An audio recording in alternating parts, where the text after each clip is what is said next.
Hello and welcome to In a Spiritual Sense, where we discuss all things spiritual.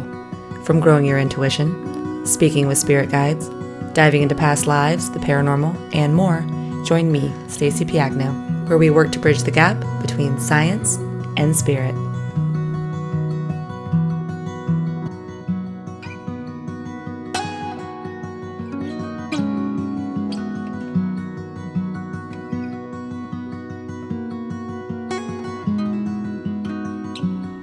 Hello and welcome back to Season 2 of In a Spiritual Sense.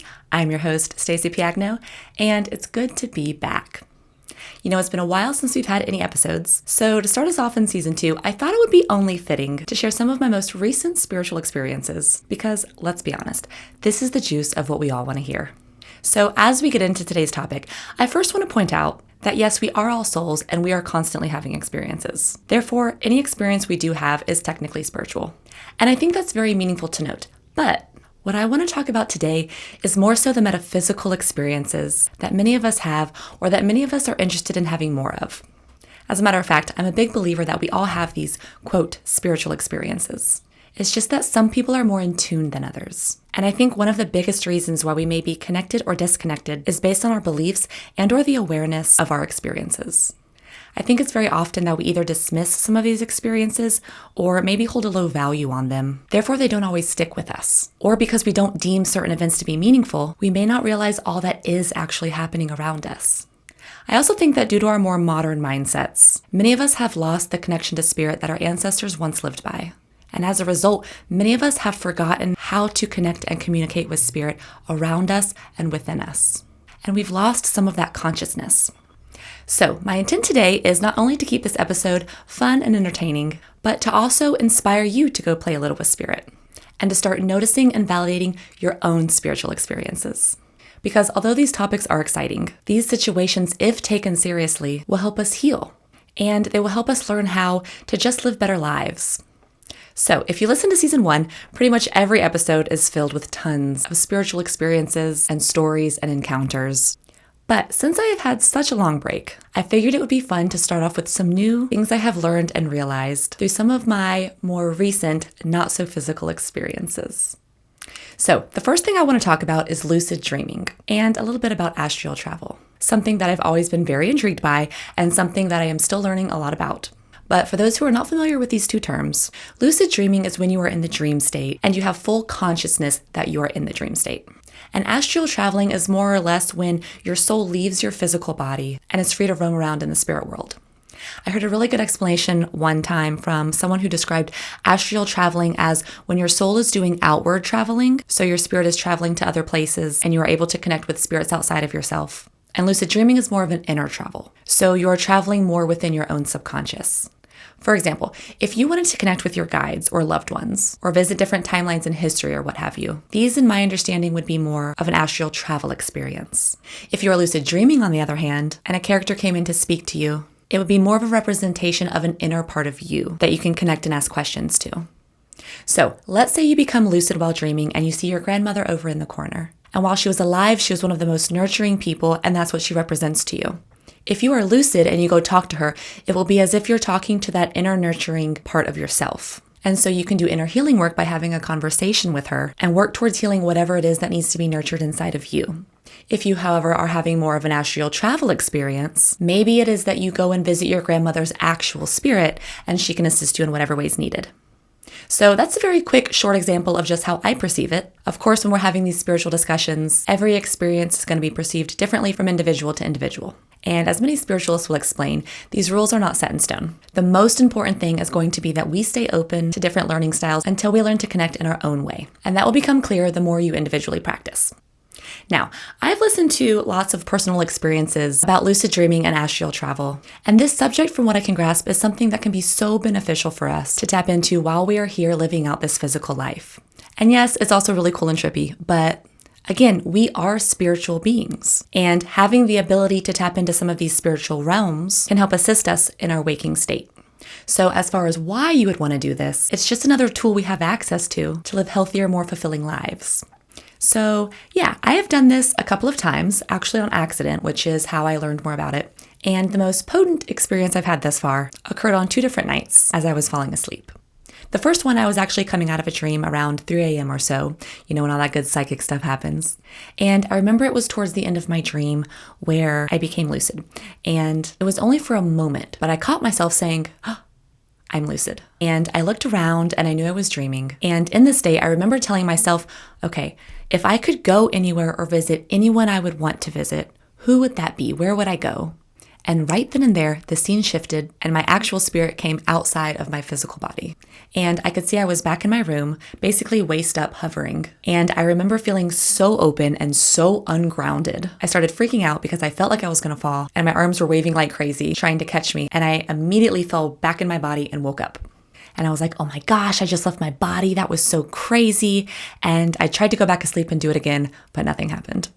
So after this, it was about 4 months that had passed by before anything other than just regular dreaming was going on. And there was this one particular night where I was staying over at my mom's, and I always have really good dreams at my mom's. And I woke up same time, about 3 or 4 in the morning, and I went to the bathroom, couldn't fall back asleep. I was tossing and turning until I got so tired, I started to drift back off. As I was drifting off, I felt myself start to enter that in-between state of being awake and falling asleep. And the next thing I knew, I felt like I was starting to ride a horse, and I could consciously feel my physical head and feet bouncing as if I was riding. Then I could sense this big open field, and all I wanted to do was just fly and be free. And next, I felt my body start to teeter between flying in the dream state and floating out of my actual body in the physical state. So at this point in time, it felt like I was half lucid, half projected out of my body.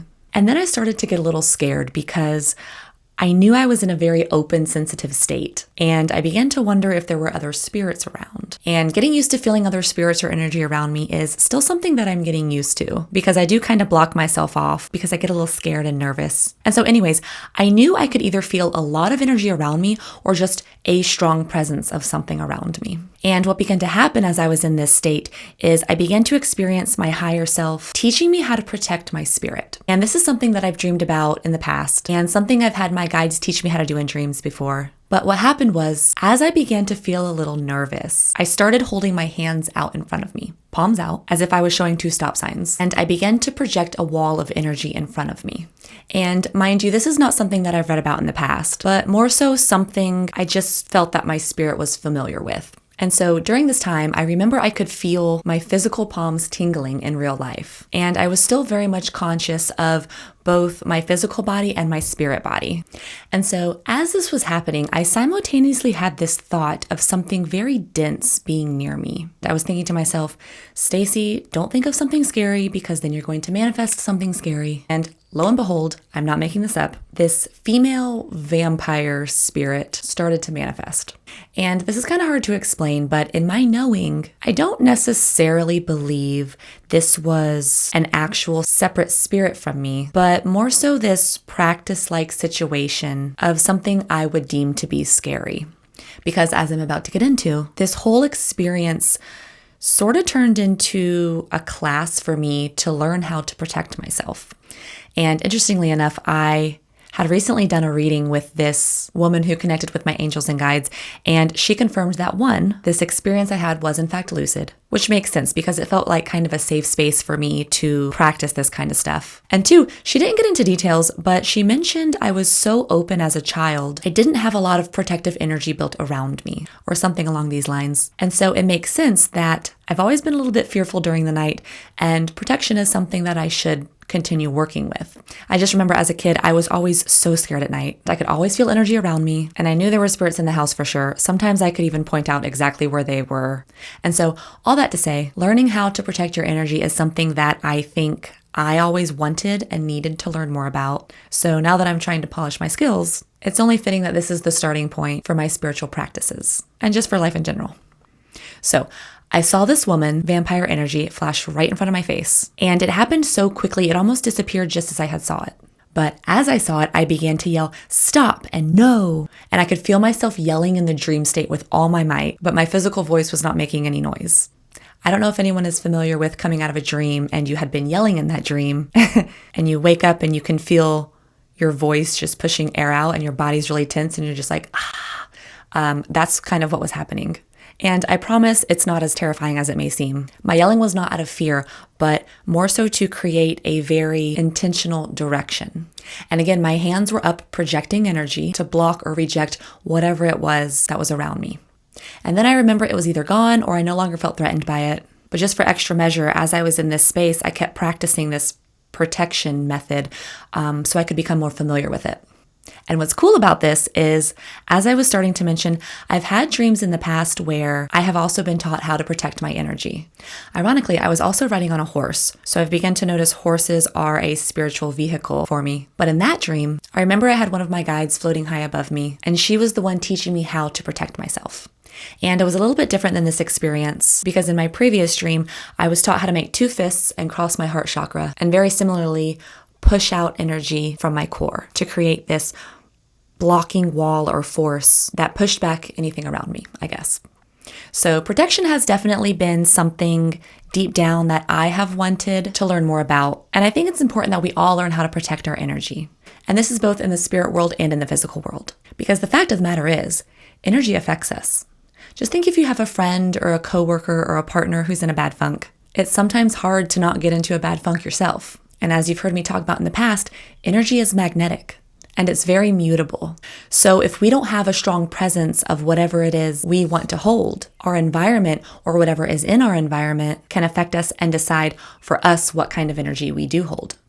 So I think immersing ourselves in the spirit world should be fun. And I truly do believe we should tap into this because it's a part of us. But we have to make sure that we are also doing our due diligence to learn and understand the power of spirit and the science behind how it works. So real quick, back to the story.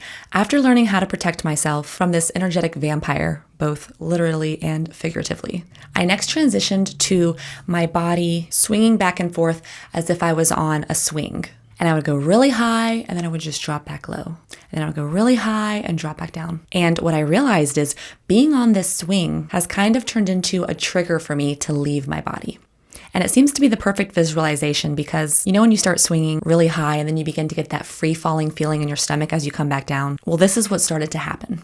And as I went up, I would feel my body levitate or hover, and then I would fall back. And then I would levitate again and I would fall back. And in order for me to feel like I was not going to fall, like in my previous experience, I realized if I just stayed in this hover when I got to the top of the swing versus trying to move or fly away from my body, it felt much more comfortable.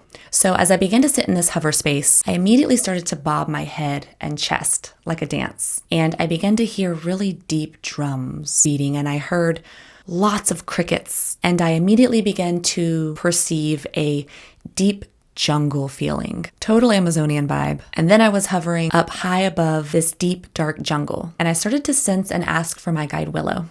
And for those of you who have not heard my episode on spirit guides, I think it's like the 4th episode in season 1, where I have some really cool stories about meeting my spirit guides. And I also explain who Willow is.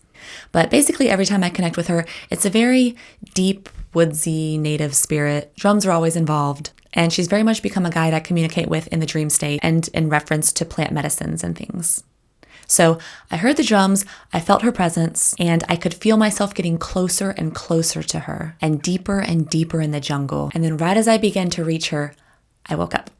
And I'm like, no, that's how it usually happens. It ends before we want it to. But after waking, what was pretty neat about all of this is the night this happened was on April, on the night of the solar eclipse. So right then and there, we know the veil between states is very thin and our sensitivity is heightened. And I know different cultures will view these natural events differently. But what was interesting is the next day, I opened my social media and the first thing that popped up was this Mayan organization that I follow. And they had shared an article on the solar eclipse and what it meant in the Mayan culture. And it explained how they believed solar eclipses meant that spirits from the underworld could come up. And because of this, it was seen as a time of protection. And it talked a lot about protection.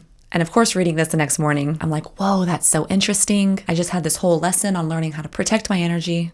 And what's even more validating is after this, I went to visit a friend of mine who is a medium and he's really intuitive. And as I'm telling him the story, when I began to explain how I was protecting myself, I said, and I put my hands up like this. And he finishes my sentence and was like, and you felt energy coming from the palm of your hands. And I'm like, yes, exactly. I could feel my hands tingling. And he's nonchalantly like, yeah, that's how it works.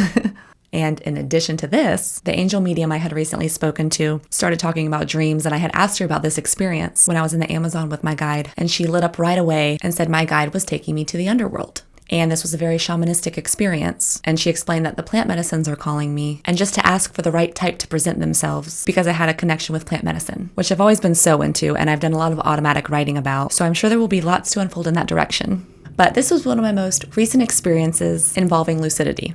Something that I also want to briefly touch on that I hear all the time in regards to working in the dream state is the fear of falling into sleep paralysis while coming out of sleep. And for those of you who are not familiar with what sleep paralysis is, it's defined as a feeling of being conscious but unable to move. It occurs when a person passes between the stages of wakefulness and sleep. During these transitions, you may be unable to move or speak for a few seconds up to a few minutes. And, I've heard others talk about this in somewhat of a fearful way.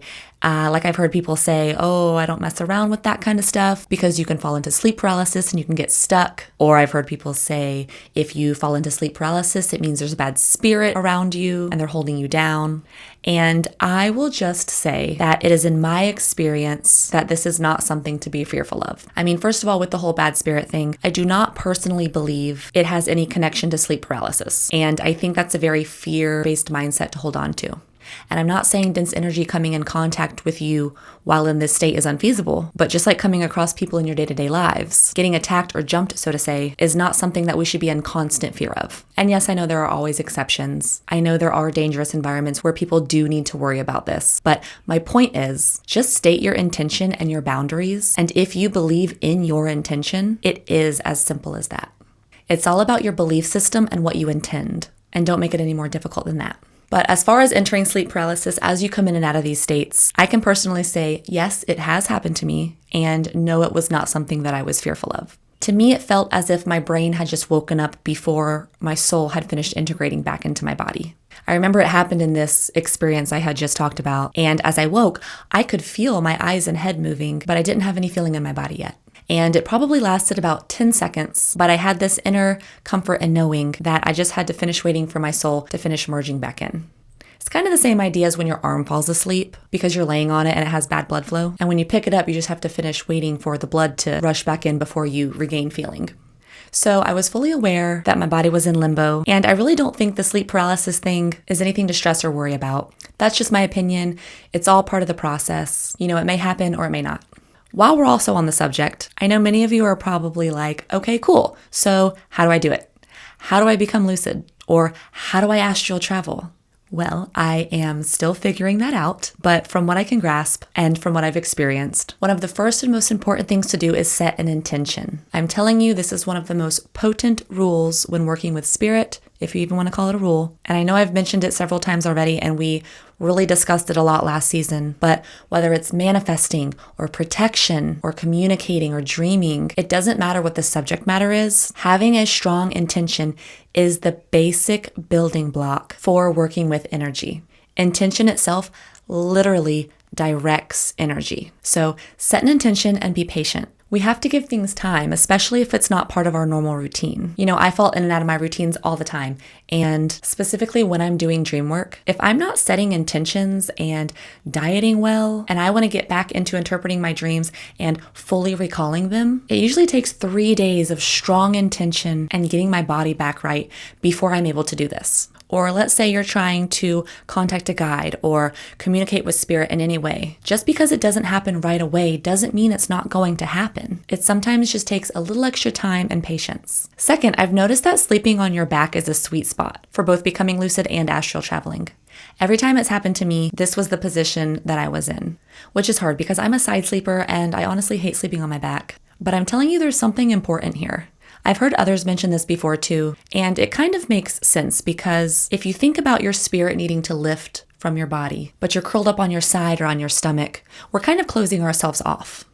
I also heard something once that was really interesting about the heart chakra vibrating with the same frequency of the field that we tap into during astral projection. And so by keeping our heart chakra open while sleeping, it allows us to project that frequency outward, therefore allowing us to better transport into that space and lift from the body. I have also heard, however, that our spirit enters and exits through the crown chakra at the top of our head. So I'm not sure on the exact specificity of this, but it's interesting nonetheless. And I'm sure those who are more practiced at this might have an answer for that. But again, this is just what I've experienced so far. So another spiritual experience that I had, which was a really sweet story, was when the mother of an old friend of mine paid me a visit to send her daughter a message. And this was a friend who I had grown up playing with. And as we got older, I went to school with her and her sisters. And so I used to be pretty close with them, but we've lost touch a little, and it's been a long time since I had talked to her. But her mom passed some years back, and one night she came to me in a dream and was presenting ways that the girls could stay connected with her. And she showed me their whole family sitting around the TV, playing tapes of old memories and laughing. And the whole dream was really sweet and more or less showing me that through their conversations and memories of her, she exists. And she's always going to exist. And to just cherish the memories that they had built together. Let the sadness turn to joy. And anytime you need her, just think of her. And so I came out of this pretty extensive dream. And again, I was kind of lingering in that in-between state. And I could very strongly sense her presence sitting towards the end of my bed. And it was almost a quick flash of her face in my mind's eye. And I felt extremely calm and no way frightened. But I just knew it was her, and I knew I had to share this message. So that next day went on, and I debated reaching out towards her daughter because one, I was like, did that actually happen? And two, I haven't talked to her in so long, and this could sound crazy, and I don't even know if she would want to hear this. I don't know how she would feel about it. So I waited until later that night, and I finally reached out and told her a quicker version of what had happened. And she was so thankful. She was like, oh my gosh, I really needed to hear that. And I'd been thinking about her all day. And I'm so glad you told me. She's like, my mom had visited another friend once, and I don't think it's weird at all. And I felt so much better, and I was really glad that I had told her. So that was a sweet story that I wanted to share because I feel like it's important to remind us all that yes, we will die, and this physical life does not last forever, but our spirit does live on. And the best advice that I truly do believe in is, if you need to connect with someone, just think about them. That's it. That's how you initiate communication. Again, whether it's a guide, angel, or an actual loved one that has passed, they don't ever leave us, and they are only one thought away. Spirit lives in thoughts. That's how we communicate. Thoughts, and as I mentioned before, intentions. So lastly, I have a story that I wanted to share because it's absolutely wild. This one was back from when I did my past life regression, or more specifically, my quantum healing regression. And if you want to hear about that, I have 2 episodes that go through what quantum healing is, and another episode where I share a few of my past life memories and the lessons that came from them and whatnot. So I would definitely recommend going back to listen to those for more background. But more or less, quantum healing is a way to get into a really deep meditative state. And depending on your intention, you can connect with whatever it is you're spiritually needing. So the experience that I want to talk about is actually from one of my past lives. And this is one that I did previously talk about last season. So for those of you who listened, it was the life where I was living as a queen. And as I stated, it was a very challenging life for me. I was very unhappy, and I was very stuck in my societal position. And I ended up either spiritually or physically trying to escape this lifestyle that I was so constrained to. And the wild part about all of this was actually when my mom and I started to share experiences of our past life session with each other.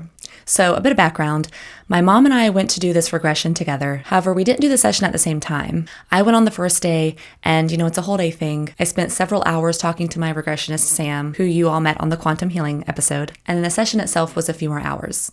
So I spent a whole day focusing on me, and then my mom spent the next day going through her experience. And we made a pact that we were not going to share anything with each other until we were both done. So after the regression, I let her talk first, and she was explaining some of the details about her experiences. And most of them were quick glimpses of different lives, but there was one that really stood out to her, or I should say one that was more vivid than the rest. And before I share this, I want to quickly jump in and remind you what it was that I had experienced during this life, and then I will tell you verbatim what my mother said. So again, just to paint the scene, as I entered into the viewing of this life, I had first seen myself in the body of a woman who had really fair skin and red hair pinned back, and the first thing I saw was this tall red suede chair, and it had very detailed golden ornate edges. And then I see this gold staff in my left hand, again very ornate with gold filigree. And I look down and I'm on this red carpet and I'm wearing this heavy red cloak, and there's people lying to the left and right, and they're a little lower than me and their faces are faded. And I quickly realize this is the coronation and I'm the queen. And so I look back up in the chair and I see the king with his leg draped over the chair, acting very pompous, as if he was mocking others and as if he thought he was God's greatest gift to the world. And from what I gathered, he probably didn't care much about the feeling of others. He kind of looked like that guy on the old Burger King commercials, if I had to describe him. Anyways, long story short, I was very rigid in this life, and I knew I had a responsibility to play this role, and I took it very seriously. And I felt very stuck, as I worded it, with this guy who should not be leading and who did not seem to respect myself or others. So that's a quick replay from that life in my perspective. So when my mom started to share this experience, she starts off by saying, quote, "Well, I saw this tall red chair with ornate gold edges and this really massive gold staff with filigree all around it." I had goosebumps all over. My jaw dropped, and I was trying so hard not to interrupt her. I was screaming inside. And she goes on to explain later in the scene how she was walking down this dark hallway and it was pitch black, which was also something that I had experienced, but in a different area. And she had gotten down to the end of the hall, and there was this doorway where she saw the king doing something that was not good. And I won't go into it because that was her experience, but she just kept saying and feeling that it was not good. And of course, you know, from my understanding of this character and how I felt about him, the fact that he was doing something bad seemed completely aligned with my opinion of him. And so obviously this was a life that I do believe my mom and I had experienced together. And what's really cool and coincidental about this is that there is a picture of me from when I was little, probably 4, where I am posing, I kid you not, as a queen in a red suede cloak with gold ornate crown, and it wasn't even Halloween. Like, we were just playing dress up or something, and my mom was like, "Go pose, let me take your picture." I think it might have been Christmas time. And this is one of our classic childhood pictures. It's been framed since I can remember, and my mom always had it out in the house. And so after she told me this experience, of course I told her mine, and we were both freaking out, like, no way. And I don't know about her, but as she was telling me this, I immediately had this very strong feeling that she had been my right-hand lady in this life. And I don't think I've even told her this, but I feel like she was the one who would get me dressed and organized and help me carry out my queenly duties and all of that kind of stuff. And I'm a little ignorant on royal life, so I don't know the proper terminology of what this position would actually be. But I had this gut feeling that she was someone important to me in that life, and she helped me with my queenly duties. And so thinking about that picture I took as a child is wild because it was my mom that made my outfit, and she got me all dressed up, and we were just playing queen for fun. And on top of that, we both had somewhat similar lessons that came from that life. For me, it was all about breaking out of the norm and doing what is best for me, living a life for myself, and not because I fit the mold of something. And for my mom, the scene where she was the king doing something very bad was all about her gaining the courage to speak up. She explained during this situation, she was off in some dark corner, and as she was watching this happen, she felt the need to speak up. And she was experiencing this whole lesson about speaking her truth and doing what was morally right. It was all about having the courage to speak. And so it was just interesting that, first of all, this whole thing happened. And we definitely experienced scenes from one of our lives together. And second, we were both going through these courageous lessons. And for those who have connected, or for those who are interested in past lives, you may have learned or experienced something called soul families or soul groups. There's probably other names for it as well. But these are the people who we will more frequently incarnate with. They are usually people who may be going through similar lessons and who you've probably had many lives with and may feel as if they're your soulmates. And just to note, soulmates doesn't have to be something that's romantic, but just souls who you're very connected with. And so this is something that I've thought tons about, and I can truthfully say my mom is someone who I've experienced lots of lives with, and someone who even in this life I can see similarities to in regards to our lessons, evolution, and growth. So, why do I want to share these experiences with you? To excite you enough to have your own.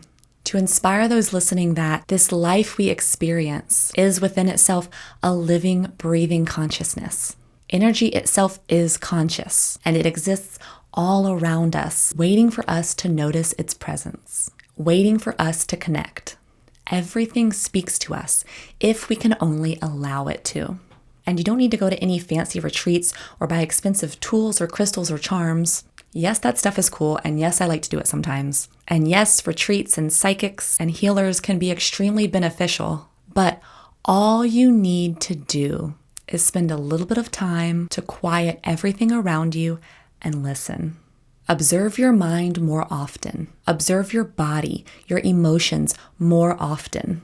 This is how it starts. Become observant enough to hear spirit nudging you in different directions. It lies in your interests, your thoughts, your gut, your heart. We hear that term a lot, and it loses its meaning because people either overthink it or dismiss it. It becomes fluff, when in reality, it's that fluff that holds the most potent content. So with that, I hope you enjoyed today's stories. If you did, please use them to inspire those around you. I sure am glad to be back, and I'll see you next week on In a Spiritual Sense. For those looking to connect further, please feel free to send emails to info@inaspiritualsense.com or hit me up on Instagram, where you can find weekly inspiration and updates. I look forward to connecting with you.